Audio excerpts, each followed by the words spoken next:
歡迎返去獨裁，令你有錢嘅地方。呢一段時間你見到伊爾衝突冒起，然之後油價大升，你可能都會諗，到底而家呢刻應該點樣先可以做好未來幾個月嘅操作佈局。所以今日就想同你傾下呢，係而家呢一個位置上面，我哋應該點樣配置我哋嘅美股資產。咁如果你覺得今日講嘅有用嘅話，就記得 like、share 同埋 subscribe 一聲。咁我都知道呢，其實當大部分嘅人呢見到戰爭，然之後股市有一啲大嘅波動嘅時候，你可能呢都會即刻喺度諗呢，係咪要將所有嘅股票都賣晒？係咪就嚟世界末日？係咪所有嘢都即將迎嚟毀滅？咁但係個事實上呢，其實如果我哋望翻以往嘅數據嘅話呢，你會見到除咗經濟嘅基本面真正確認轉壞嘅情況之外呢，其實絕大部分嘅事件呢，即係包括係一啲恐襲事件啊、局部嘅戰爭啊，其實都係唔會話好長時間咁樣影響到成個股市嘅走勢嘅。有比較大機會就係佢會喺戰事發生嗰個星期之內呢，即係可能講緊喺幾個交易天入面呢，會對市場造成一啲衝擊。但係呢，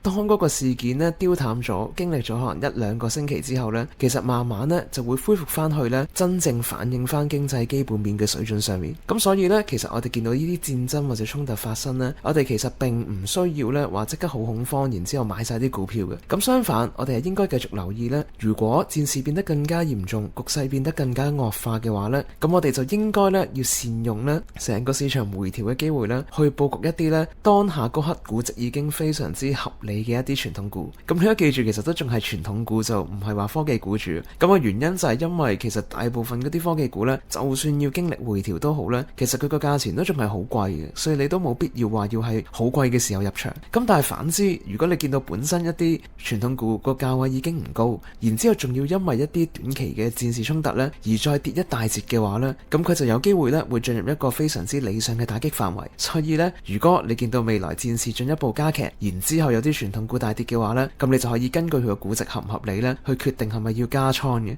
咁至於你話如果你唔知道有啲咩傳統股係屬於值得加倉嘅範圍嘅話呢，咁你都可以加入阿 Sam 個 Patreon， 咁我入面都會有每個星期同大家討論呢，到底當下嗰刻呢有冇啲咩嘢係屬於我哋值得觀察或者值得去留意多少少嘅。咁然之後呢，第二件事就係呢，可能你都會諗呢，其實如果我哋知道未來個世界可能會進入唔確定性好高嘅環境，又或者話可能地緣政治風險呢，你都感覺到其實有機會係進一步惡化嘅。咁可能呢，你就可以呢喺一啲相對冇乜嘢嘅時間呢，即係講緊可能股市比較平靜啦，冇乜特別大嘅消息發生嘅時候呢，咁就可以將你一部分嘅資金呢拎去配置一啲石油股或者黃金股嘅。咁前者呢個好處就係，如果真係有啲衝突激化或者話戰爭嘅話呢，咁石油嘅價錢呢係必然會迎嚟一波好大嘅升幅嘅。咁但係個問題就係，如果緊隨而嚟嘅係經濟衰退，令到全球呢對石油嗰個需求量降低嘅話呢，佢都會可能喺講緊戰爭之後嗰幾個月之內呢，因為衰退呢而陷入一個暴跌嘅情況嘅。咁所以呢，其實呢石油股呢並唔係一種呢適合喺有事發生先佈局嘅一啲股票，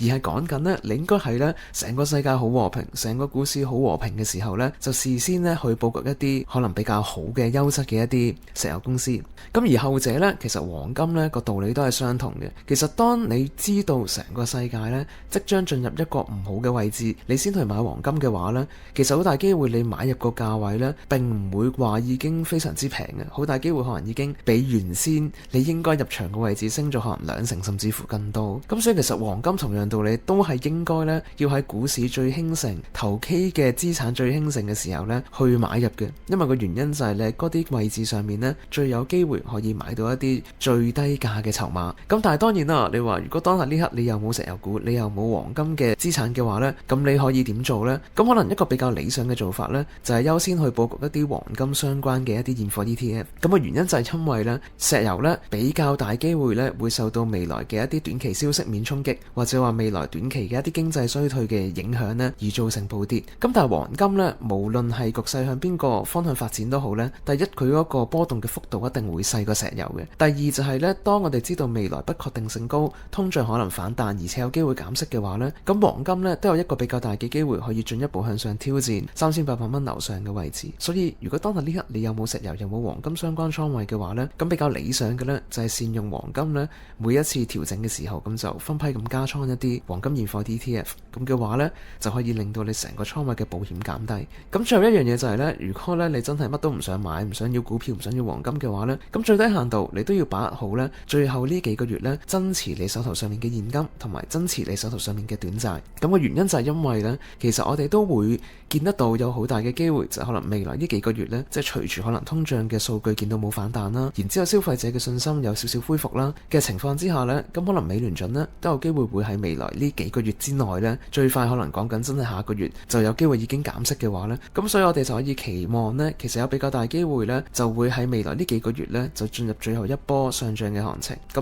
而我哋都應該呢，要喺呢一個最後嘅榮景度呢，將我哋手頭上面最投機嘅資產賣晒佢，淨係留翻一啲呢低價買嘅好公司，然之後呢，用嗰啲優質股嘅倉位呢，去度過未來嘅一個崩盤同埋熊市。咁樣嘅話呢，長線嚟講呢，你嘅損失會最細，但係潛在嘅回報呢就會最大。咁至於你話咁，如果我哋明知道點解未來不斷升，我哋都要分批咁去減倉投機股或增持現金呢？咁其實個原因都好簡單嘅，因為你必須要明一樣嘢，就係我哋永遠呢都唔會知道到底個市場聽日係升定係跌，都唔可以100%肯定啦，係咪話減息就一定係升嘅？即係好多嘢並唔係話咁簡單嘅一個線性關係嚟嘅。咁所以一個比較理想嘅做法就係，當我同你而家我哋都認知到呢，其實成個市場多數公司嘅估值已經非常之貴嘅話呢，咁其實就算我哋喺一個咁高咁貴嘅位置度分批減倉呢，都唔會對我哋成個投資組合有啲咩損失嘅。因為呢，無論如何都好，就算你賣早咗，唔係買喺個頂都好呢，其實呢，你已經賺咗呢個公司呢升到去一個不合理估值呢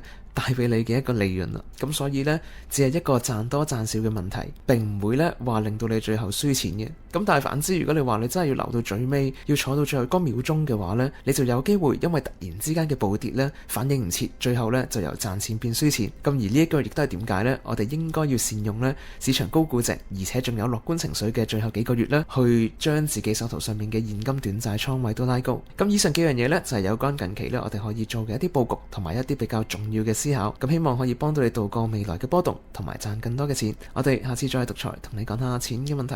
拜拜。